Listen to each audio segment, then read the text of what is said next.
Well, thank you for taking the time to attend today. My name is Justine. I am the advisor of youth and inclusion at Making Sense International. Next slide, please. I am one of the co-champions of the community of practice, and I am joined by Balkis, who can introduce herself. Thank you, Justine. Hi, everyone. Thank you so much for joining us today, and very happy to see all of you with us. My name is Balkis, and I'm the youth advisor and co-champion of the youth engagement community of practice. I'm very happy to be with you today. So for today's agenda, we have already gone over some welcome and introductions. Then you will have an opportunity to learn about positive peace. It will be followed by a discussion and Q&A opportunity, and then followed by our closing and reminders. So YP2LE, or Youth Power 2, it is a USAID-funded activity. It's focused on integration, positive youth development, and evidence and best practices into youth program. So by engaging young people, exchanging resources. Apologies, my cat just destroyed what's behind me. So it aims to do sustainable and long-term change in the world, working with young people. Next slide, please. So as part of this, the Youth Engagement COP is one of 7 COPs. It's focused on meaningful youth engagement in all aspects of youth programming. So members of the Youth Engagement COP can either be students, young people, practitioners, academics, really anybody. It's open to anyone who wants to join. They contribute to building a common sense of purpose, share interests, ideas, needs, resources, and expertise. They engage on youth power platforms with, other COP network members. You can attend quarterly virtual meetings such as this one. And then there are group discussions and expand your network.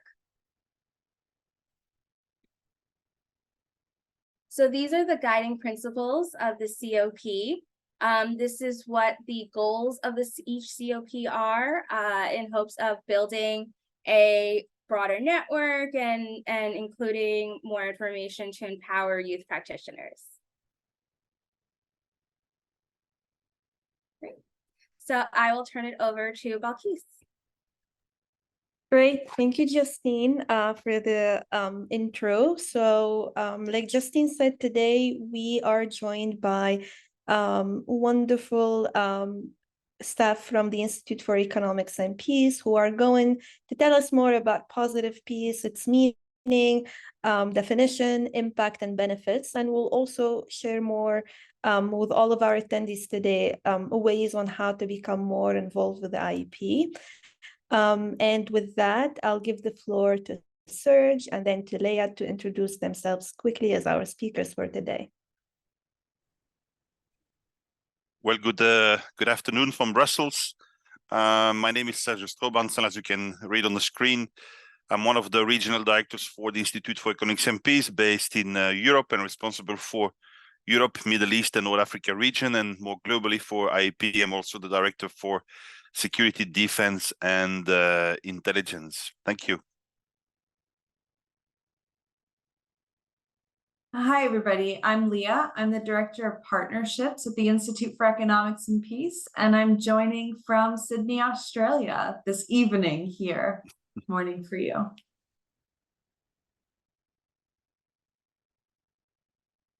Yeah, I guess I'll start with the presentation. And yeah, I would definitely like to comment, Leah, because it's close to midnight there in Sydney. So it's really like a late shift for us. So thank you for joining us.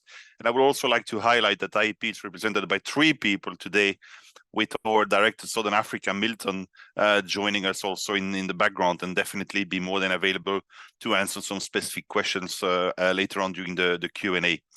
So what I will do today is definitely talk about Positive Peace, some form of research, the Positive Peace Academy, and then also go into case studies. I will start a presentation and Leah will finish the presentation later on. So what we try to do at the Institute for Economics and Peace is build peace through the power of research, consulting, and training. So really three basic activities, or really three core activities at the Institute for Economics and Peace. Next.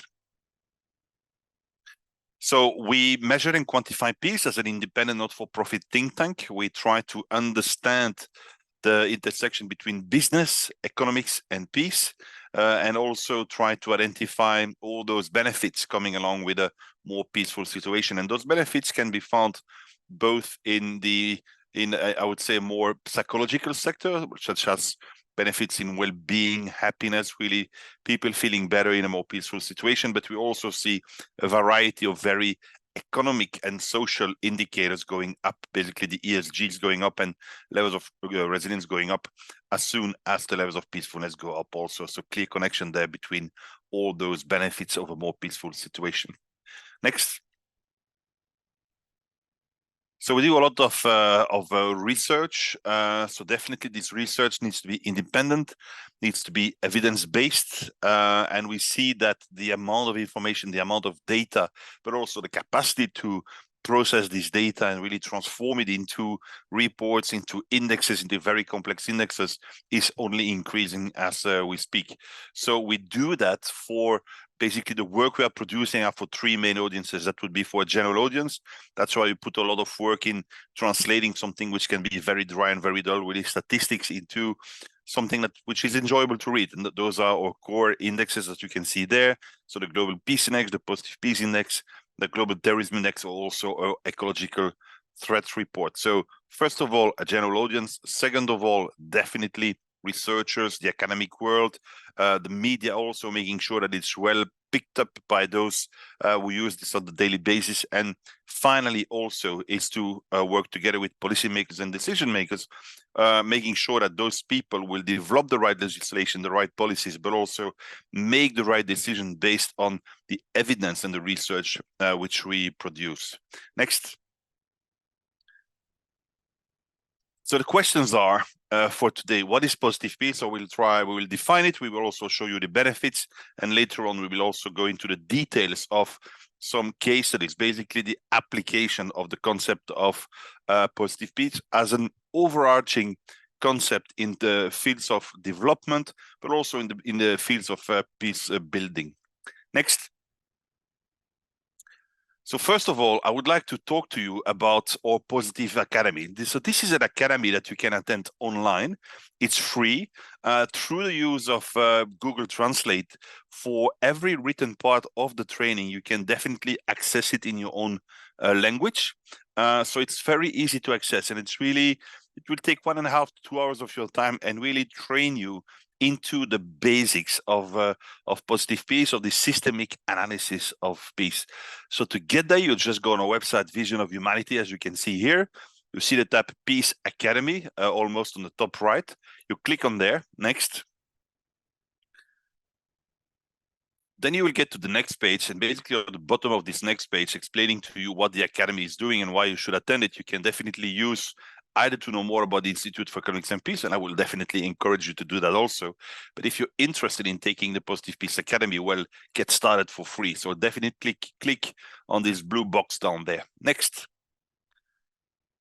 And this will give you access to this world-class peace education, 100% free. And as you can see, once you get there, already in this group of friends online, well, just click getting started, and the training will start for you. So basically, 3 very, very easy steps to follow, starting on our website, visionofhumanity.org, or as you can see there, Positive Peace in one word.academy, and you get there also. Clearly something you need to do, a basic education in positive peace, but also a teaser for you, as we explained last week, to engage more with the IEP, maybe become a positive peace ambassador also. Thank you. Next. So positive peace is basically a systemic analysis of, I would say, all those elements at the basis of creating a more peaceful society. how did we create positive peace? Well, from the very beginning, while we were creating the global peace index, focusing on negative peace, focusing on this basically negative peace, which is the absence of violence, so the fear of violence, basically what I explained to you in the first webinar organized in this environment. Well, once you know this, that's a really nice set of information, but how can you influence your ranking on a global peace index? How can you make sure that your country, your society, your community can become more peaceful? Well, by investing in those 8 pillars of positive peace you see on the screen. We really developed the concept of positive peace by starting to analyze up to 70 to 80,000 data sets, which we manage at the Institute for Economics and Peace. And we extracted from there, we filtered out though basically 8 clumps of indicators which were most related to peaceful societies, to sustainable peaceful societies. And you can see that each of the pillars are not independent but interconnected. So it's a clear systemic approach to peace. Next. Basically, high levels of positive peace. So once you invest in positive peace, once you see your levels increasing, well, we will see an increase also of resilience and adaptability. So basically, your system, call it community, call it the country, call it the region, call it the, well, this system will become much more resilient. So the positive peace index, for example, can also be identified as an alternative measurement of resilience, an alternative measurement of development, an alternative measurement of the evolution of the SDGs. We also see that the environmental outcomes are better in a system or in a country with high levels of positive peace, but also this environmental resilience. So when a country is hit by the same type of natural disaster, you will see that a country with high levels of positive peace will react better, faster, and the impact will be much more mitigated than a country that is not achieving the same levels of positive peace. I spoke about the measures of well-being and happiness. Those are higher. The development goals are better achieved. We also see a lot of economic indicators going up. The GDP, for example, or the higher per capita income, this is clearly going up also. Next. And of course, we wouldn't be the Institute for Economics and Peace if we would not start showing you a lot of statistics also. What we see here is a clear correlation between the levels of social well-being and the levels of positive peace. We see that the correlation there is really tending to 1. I think it's about 0.9%. So as countries improve in positive peace, well, the levels of well-being and happiness improve also. Next. Clearly, when we talk about inflation, we will see that countries with high levels of positive peace or improving positive peace will have levels of inflation which will be much lower and much more stable also. So clearly there a huge difference between the improvers and the deteriorators in positive peace. Next. Same thing can be said about household consumption. Well, when you live in a country, you will live in a system which is peaceful or tending to become more peaceful. Well, I would say your appetite to start consuming, to really spend money, well, is growing also. And we see that improvers, well, in those countries, in countries improving positive peace, household consumption will go up compared, of course, to a more negative approach in countries where positive peace is deteriorating. Next. Same approach for foreign direct investment. So also therefore external countries or corporations wanting to invest in specific countries, well, the appetite for investment is of course going to be fed by the levels of positive peace. And with the improvers, the appetite to invest will be there. And at the Institute for Economics and Peace, we can support those corporations. We can support those investment for the development by really identifying the moment at which in a transition to peace, you can start investing, and also explaining to those investors in which parts of the economy you should invest first. So clearly there a clear difference between improvers and deteriorators. Next. That's also valid for, as I explained to you before, environmental scores. So we see that high positive peace is equal to high levels of resilience when facing a natural disaster, when facing environmental threats. Not this year, but the year before in the ecological threats report, which is looking at the interplay between the impact of ecological threats and the resilience of countries to absorb those impacts. We had a special study made on the comparison between Haiti and Japan, because those two countries have in the past been facing the same type of natural disaster. But I don't need to explain to you that the reaction to this natural disaster and the impact that this natural disaster has had on the societies is completely different in Haiti than it was to Japan. Japan, well prepared, of course, hit hard, but really reacted very well, absorbed the shocks, and came back to, I would say, their natural posture in a very, very fast way, making sure that the impact to the population was reduced. Well, a country like Haiti, which is basically on the brink of societal implosion, once it is facing this type of natural disaster, once it is facing this type of shocks, has zero potential to react in a proper way. And of course, the impact on the system itself, but on the population, is huge compared to other countries with the high levels of positive peace and high levels of resilience also. Next. And finally, what we see here is that basically countries with investment in positive peace, with the improvement of positive peace, well, they outperform when it comes to the development of the GDP, but also the development of all those other indicators. Well, they outperform by more than 30%, 33%. They outperform countries who would not have invested before in positive peace. So clearly there, the message we are trying to bring across is that you don't always need to invest in an economic activity to generate economic return on investment or to generate more economic activity.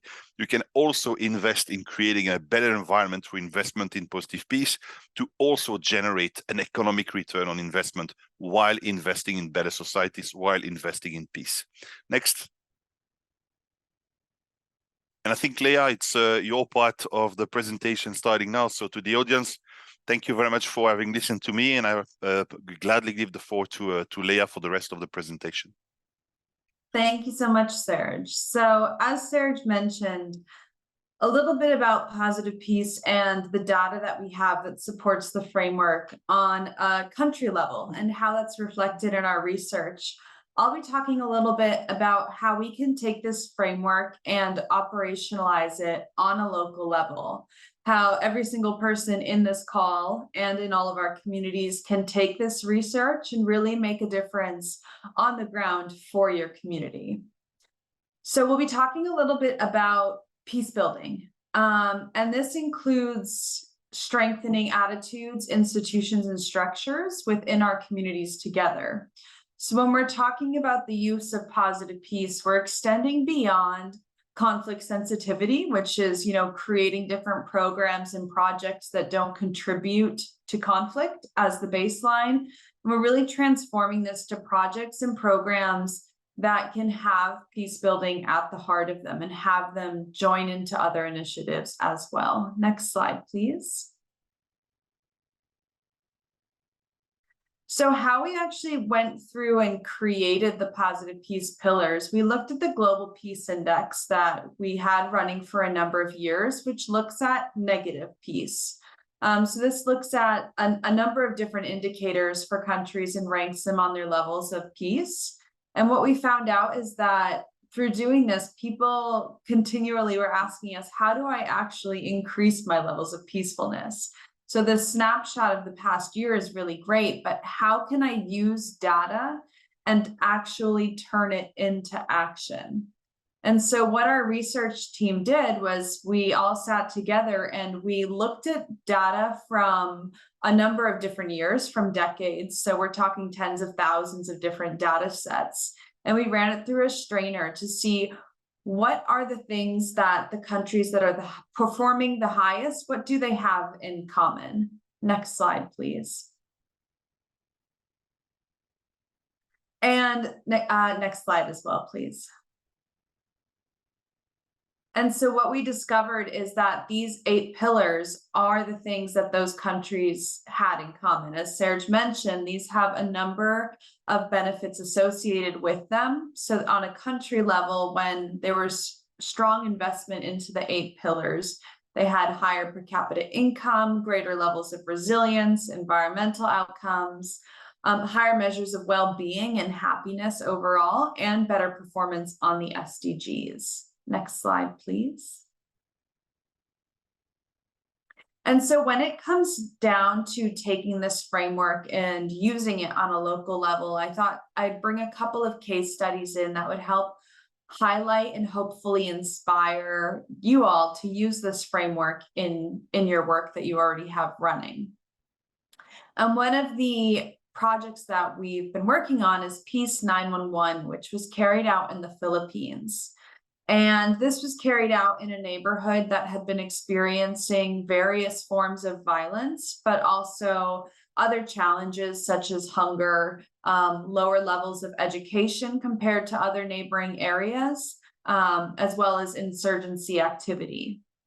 And so the community that was brought together had a variety of different stakeholders, local government, local leaders, education leaders, and they got together and they used the 8 pillars. They went through each of the 8 pillars and they assessed how they felt their community was working within each of the 8 pillars. And then they designed programs so that all 8 of the pillars would be activated at the same time in their neighborhood. And so they came up with some very interesting, unique solutions to a lot of their challenges using the 8 pillars, which made a transformational impact into the community. And so they did things like they realized that they're, by looking at free flow of information, one of the things that they felt their community could benefit from was setting up a hotline that people who were active in the insurgencies could call and surrender to authorities in a safe way. That connection had never been made before. There'd never been even an avenue for people to communicate that kind of message through.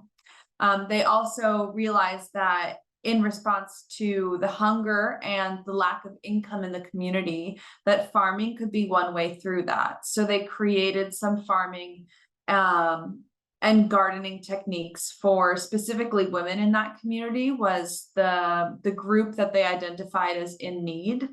And these women created micro farms in their community and they were able to sell the product. So that contributed to not only their economic well-being, but the increase of food available within the community itself.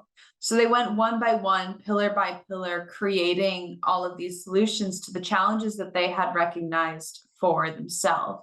And one of the greatest outcomes of this project was that 9 months after they had created this plan and these different solutions for each of the 8 pillars, the district was actually declared free from insurgent violence.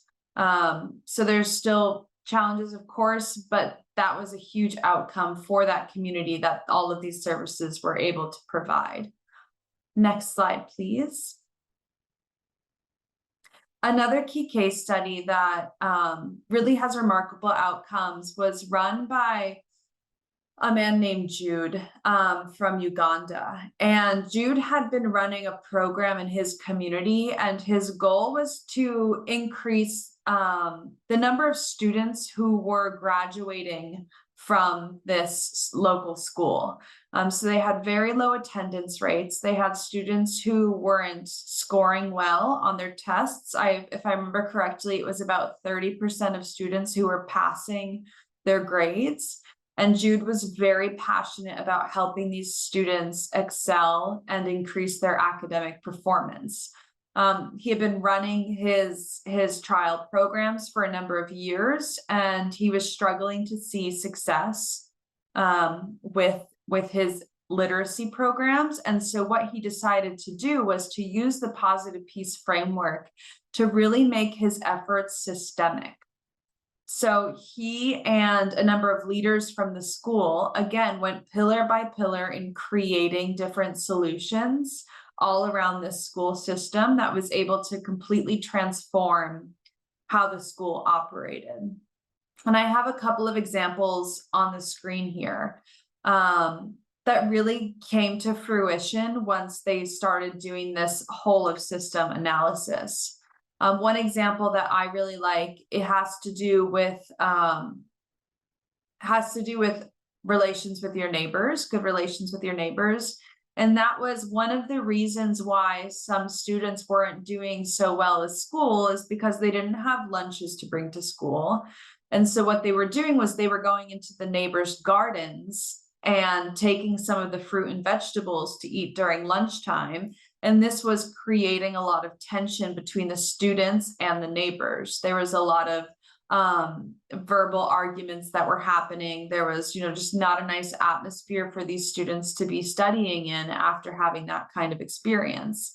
And so what they did in order to solve this kind of challenge was to create an orchard on the school grounds where the students could then, number one, learn about gardening and farming and producing food for themselves. And number two, they'd have food, and the students for years to come would also be able to reap the benefits of this garden. They learned that some of the students were not going to school during their menstruation. So a lot of the girls were unable to attend 1 week of school out of the month, essentially. And so they were able to provide sanitary pads for girls so that they wouldn't have to interrupt their learning during that time. Free flow of information.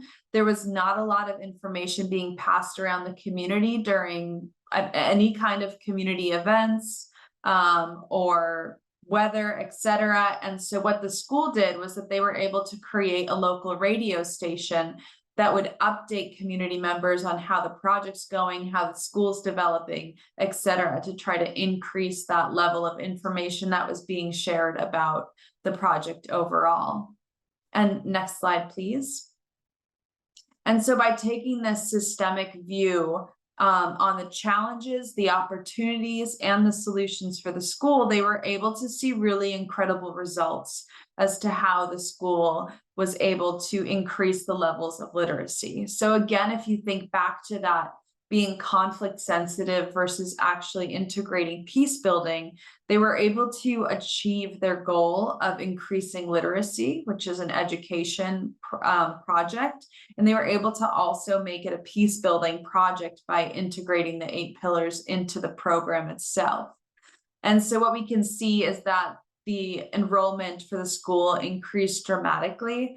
I also recently received an update from Jude that now there's 88% of students are passing, and that was up from, I think it was about 25% when the project started.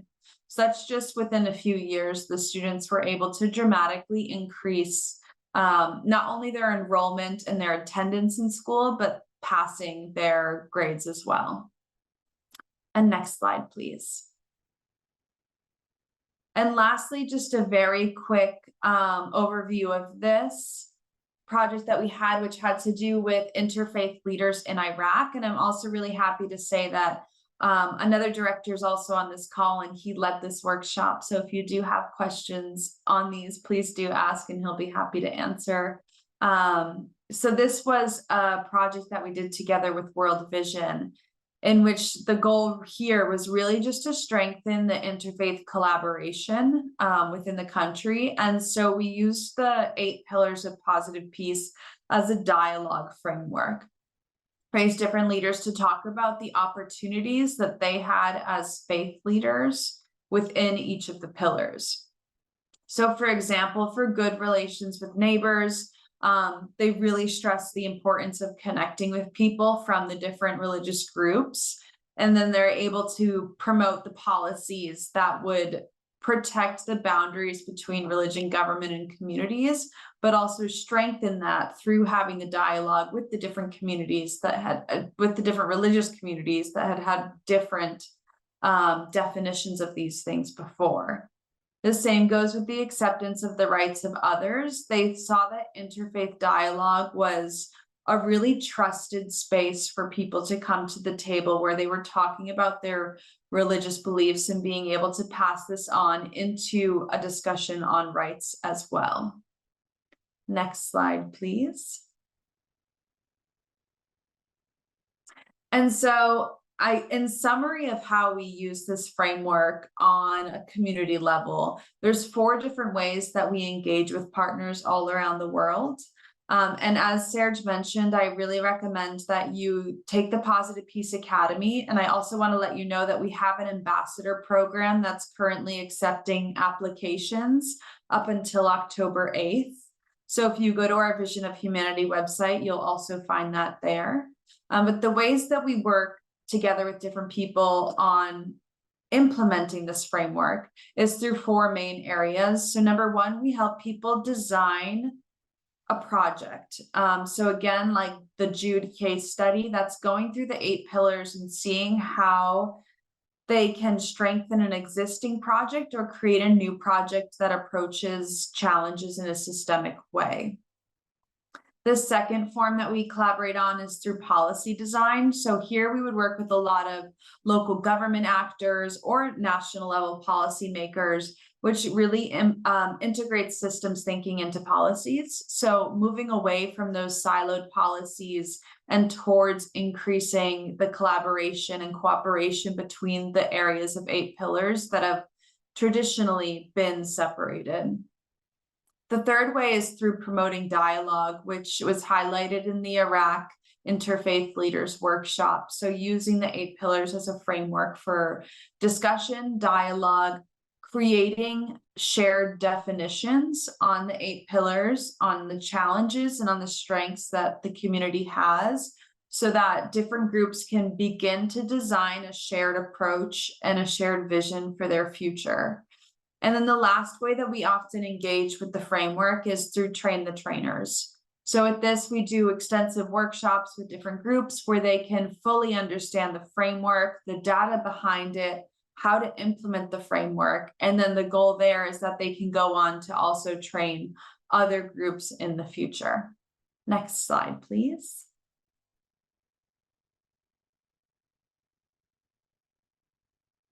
And so please do get in touch with us. As I mentioned, the Ambassador Program now has applications open.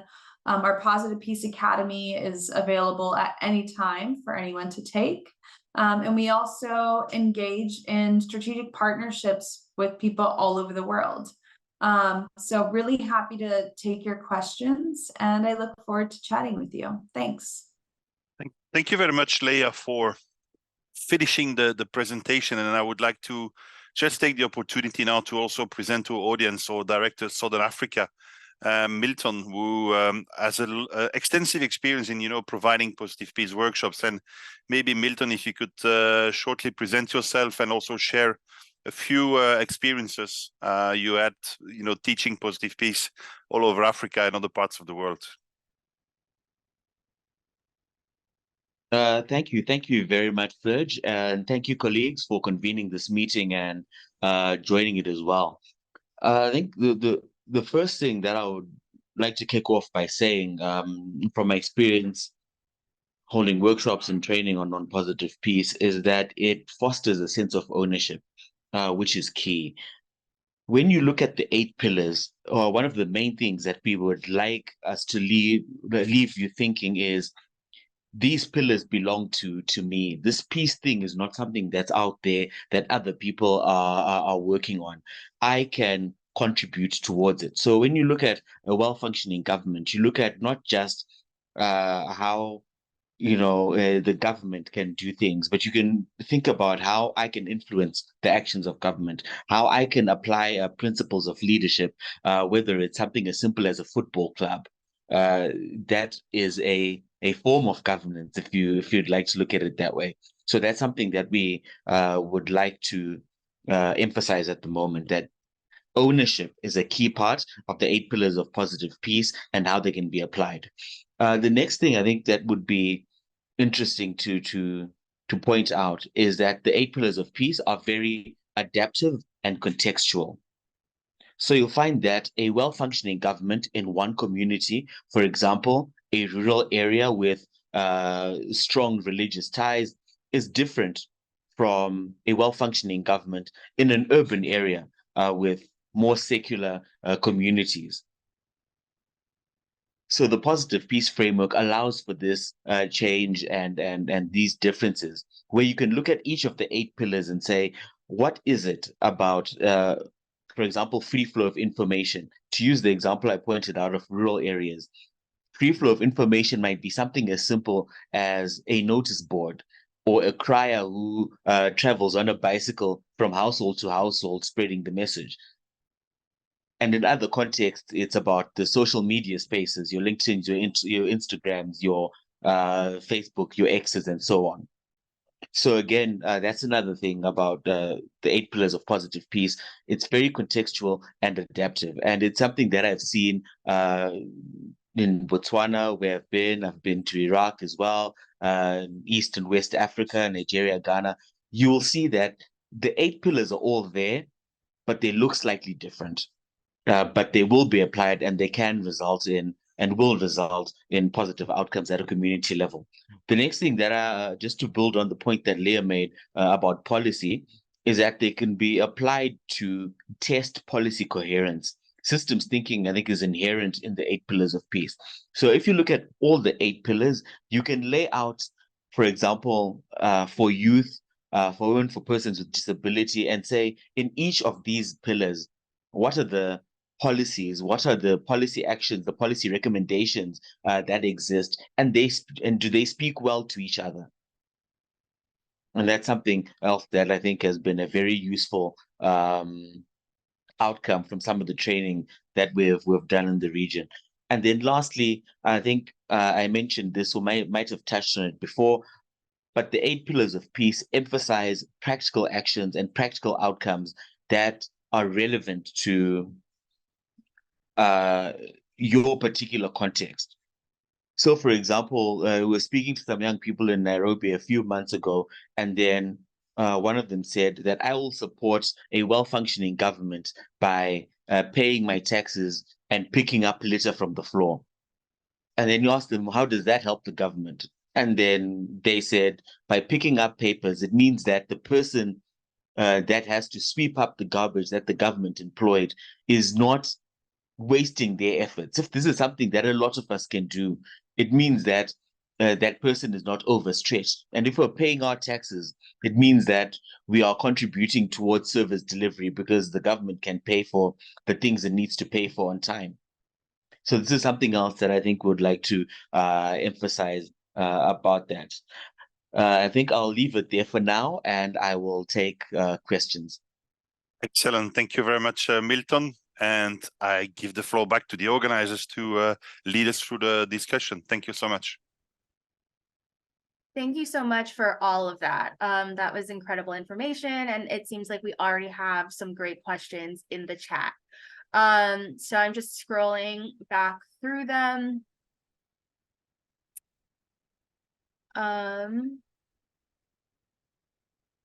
So one question is, how can my local community support nonprofit access resources to reach out to communities in Ghana?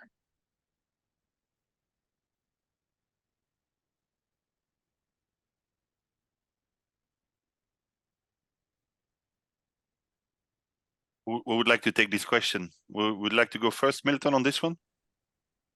Go ahead on this, Serge, and then I'll take some of the next one. I think what you know, the beauty of a systemic analysis like we do for positive peace is that it is very flexible. And of course, the examples Milton gave about this rural community, where you really go basically sometimes talking to communities where the level of illiteracy is really super low, but you still can talk about positive peace, you still can find solutions, and you can take it up to the highest level and really talk to heads of states and government, to large multilateral organizations and international organizations, asking them to use positive peace as a measure of resilience, but also as an overarching framework for the development work, the humanitarian work, and definitely also the foreign and development policy. So first of all, using positive peace is something very flexible. So what we usually do is work with those governments, with those international organizations, with those international NGOs to find funds to also find solutions for local communities. And I think the example which was given by Leah about the Philippines and Peace 911, well, that is a project which was really organized together with both the central federal government in Manila, but also with the local government in Mindanao, to really go into this district and try to find a solution. So funding will always come from outside, and this is where we like to use the flexibility of the concept of positive peace, but will always apply to a community. I can give an example of what I did at some point the EU Committee of Regions, together with the Italian government, sponsored the training of 200 young Libyans in 2000 to 2018. So we were feeding a community there, we were training a community, but the funds came from a complete different direction. So I think you need to insert this approach on positive peace teaching and also positive peace workshops into a more development approach, making sure that you can transform. So then the next question is, can I get trained as a trainer to train our peace transformation. Oh, sorry, Serge, you cut out, so I didn't realize I was speaking over you. Sorry. No, go ahead, because if you want to say your last thing again, because I didn't hear it. No problem. I just said like what we want to achieve is this long-lasting and basically systemic peaceful transformation. That's what we are looking for, and basically funding come from one actor, but we train and we support other actors and local communities. Great. So another question is specifically for Milton. Looking at Zimbabwe, can you pinpoint some experiences in Zimbabwe as well, challenges and opportunities for infusing this idea into NGOs and maybe even the government? Okay, thank you for that question. I think it's from Sharon.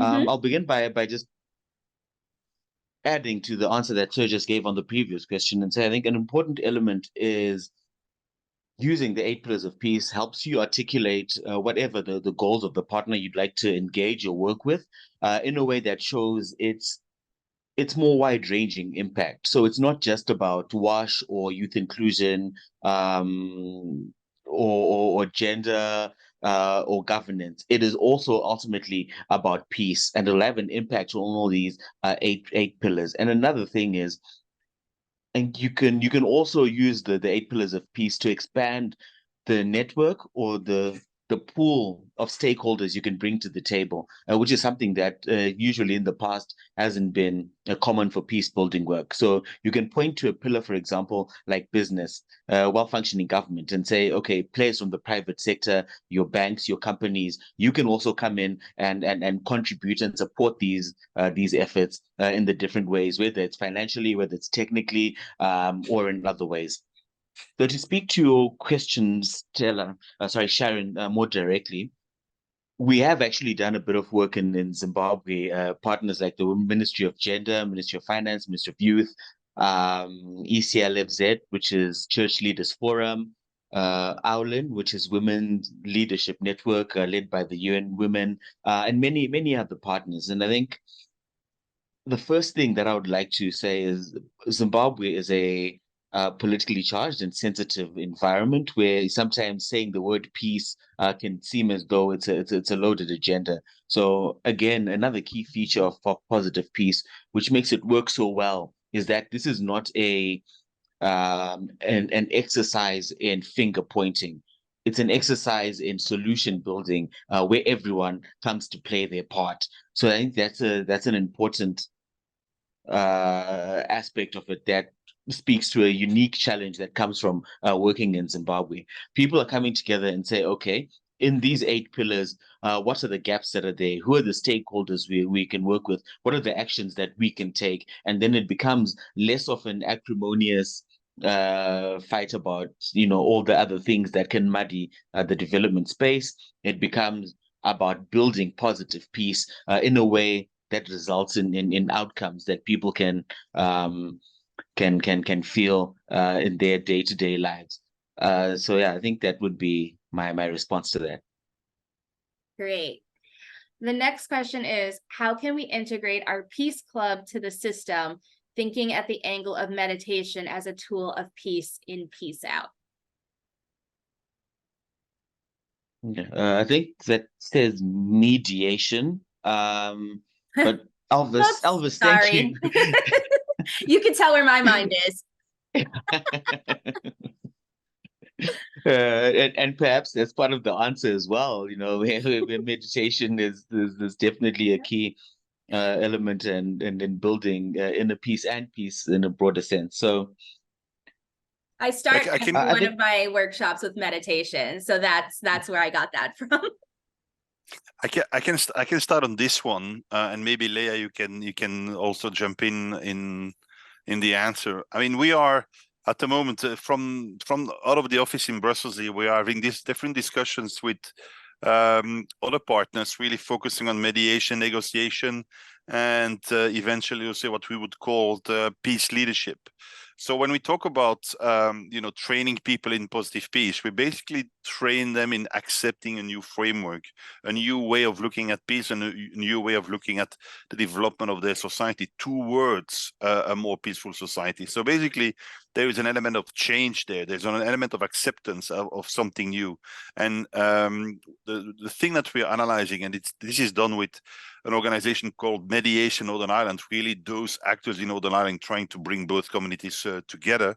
I think we have identified the need to maybe bring some new flavors to a potential positive peace training, to also after the positive peace training or throughout positive peace training also explain how to accept the change, how to accept the transformation, and how to facilitate the transformation doing so. And the focus there would be on mediation, negotiation on one hand, but definitely also on peace leadership. So how do you, in this transformation process to sustainable peace, act as a leader also? Leah, something to add to that? Yes, and it a little bit carries on to what Milton was saying, is that when we use the positive peace framework as a dialogue tool, we're focusing on the strengths of the group. So a lot of times in mediation, or in bringing various different groups together, there can be the tendency to focus on the challenges and what's going wrong and who's to blame for these challenges. And what we use the positive peace framework for is strength-based approaches. So it's bringing everybody to the table with the specific focus on creating solutions and looking towards the future with the strengths that are available, with the contacts, the connections that are available, looking at who needs to be in which conversations, etc. So it's a really it's a tool that you can use to frame dialogue in an extremely positive way, where you can really have shared visions of the future. So I want to add that into this mediation process, that it's all solutions based and it's strengths based as well. Yeah, so thank you for that. Just to pick up on that and lead into another question, I think Sharon posted a follow-up to a previous question, is the positive peace framework really does allow you to frame dialogue in a way that is forward-looking, solution-seeking, and that's very very important, because now it will allow you to get to the things that lead to conflict in the first place. The reasons that communities are in violent conflict can be found in one or more of the 8 pillars of peace. So by unpacking them and trying to find solutions to them, you are literally taking away the reasons why people fight, why people are in violent conflict. And I think that's a key reason why you should look at using it as a dialogue tool and as a mediation framework as well. And then into the question that Sharon asked, I can't see it, but then she mentioned something called the PVO Act, which is a measure taken by government and affects a lot of NGOs and players in the civic space. I will again underline the fact that positive peace is not a finger-pointing exercise.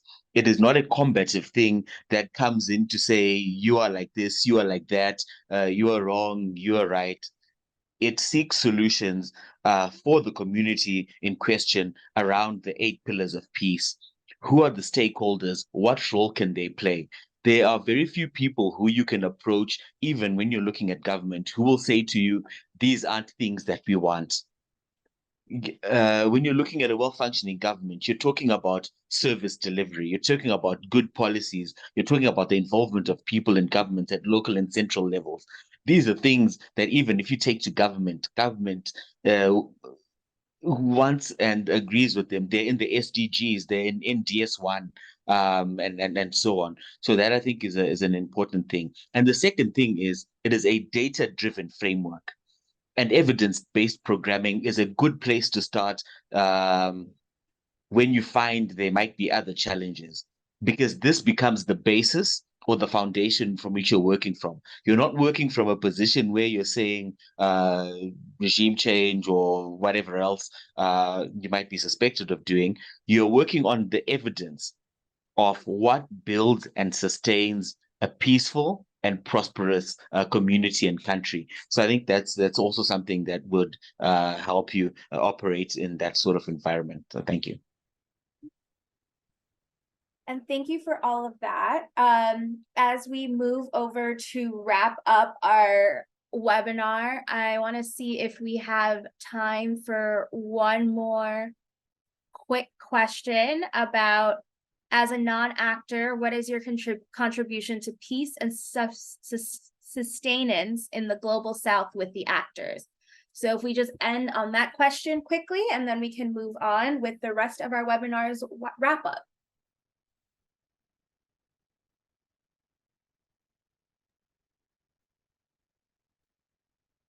Sure, I'll start. Oh, okay. Yeah, absolutely. So I think one of IEP's greatest contributions actually has to do with the foundation of the framework itself. I mean, we as an actor can't give a one-size-fits-all solution for every context in the entire world. You know, every single community down to you and your friend have very different challenges to face and very different strengths as well. So in creating research projects that we're able to withdraw from and create this framework that is applicable to all of these different communities in these spaces, I think another comment that was given before really talked about how the pillars can be flexible to suit the context. I think that's the biggest contribution to peace that we've been able to have, is a data-backed framework that can be applied to many different contexts to help different people, different communities have a way to build solutions for themselves, because communities know best what they need. So this framework, I believe, is the largest contribution that we've been able to have to peace all around the world. Serge, Milton? Yeah, no, thank you for that. I think non-actor is not exactly the way I would put it, but I think I understand what you mean.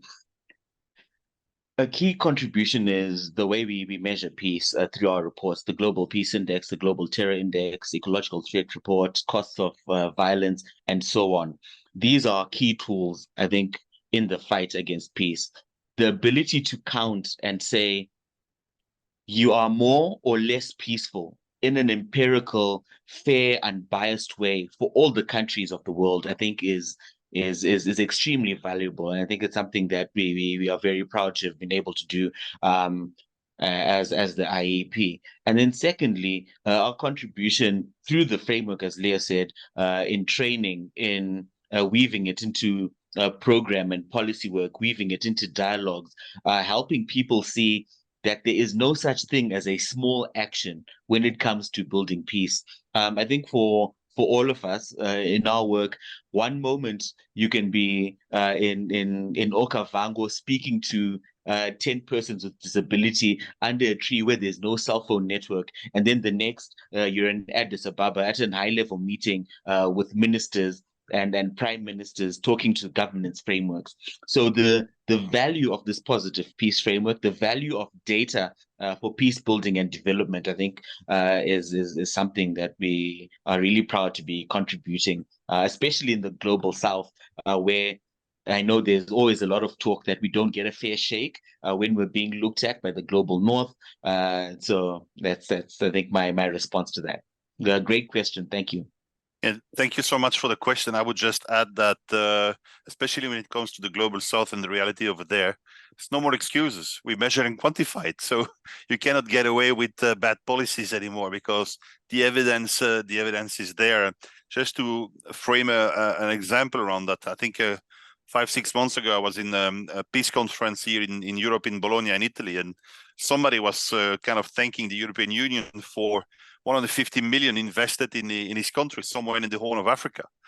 And I couldn't withstand the temptation to ask a question about what was achieved with those 150 millions, because if we look at the Horn of Africa or this very specific country, it's at the bottom of our peace indexes, and it continues to decrease the levels of peacefulness. So there is a discrepancy there between the reality of the peacefulness, the reality of resilience being built in this country, and the right investment being made through positive peace, and a huge amount of money being spent in this country. So I think both for those who would like to invest in positive peace or in development or whatever, but also those who receive it, there's no excuse anymore, because we see this effort of development, we see this foreign direct investment also, but we don't really see it for various states and various regions of the world, an evolution in the levels of positive peace and the evolution in the levels of well-being and happiness and economic development for their population. So the fact that this can be, as Milton has said, in a non-judgmental way, in a very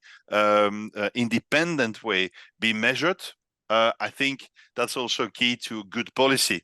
No excuses anymore, because I would say that we're there to watch you, but we're definitely there to measure the evolution of peacefulness in the world. So no more excuses to do wrong things in the global south, for sure. Thank you. And thank you for that. So in the last minute, I am just going to turn it over to Balkis to do a quick wrap up of everything. Thank you, Justine, and thank you to our amazing presenters for all the information that you've shared with us. It's a great topic to end our webinars for the year with. So just sharing with everyone in the call a few reminders on the events that we have coming up from our other COPs. You have we have an event on September 26th with the BEPSI COP on Youth Development Products and Services Fair, and then we also have a youth-led change transforming mental health and child protection webinar hosted by the Youth System Strengthening COP. And on that note, we will be ending this webinar. I just wanted to share with you two more things. First of all, this is a reminder on how to join our COP and how to join youthpower.org. It's very straightforward and very easy. You just need to register, create a profile, have it approved, and then you can join any COP you're interested in, including ours, under Connect. And we also wanted to share with everyone, as you probably know, this is our last webinar of the year. We're still unsure of what will happen and what it will look like for year 5 with YP2LE and beyond. So we'll be posting any updates on the discussion group as soon as we have them. Thank you to everyone for your patience as we try to figure out what the learning network will be like, but we'll definitely keep you all posted, and you have all of our emails in case you want to reach out for any update or if you have any questions. Yeah, thank you so much, everyone. Again, thank you to the IEP team for the wonderful 2 webinars. I think this has been really informative. The recording will be accessible to the public, and also will be sending it to our members in the discussion forum who weren't able to join. And thank you again for your time. Thank you, Leah, for joining, although it's very late evening for you. Thank you also to Milton and to Serge for a great partnership. To our members, like we said, we'll keep you posted. We'll be in touch very soon. Thank you so much for attending again. Have a great day, everyone.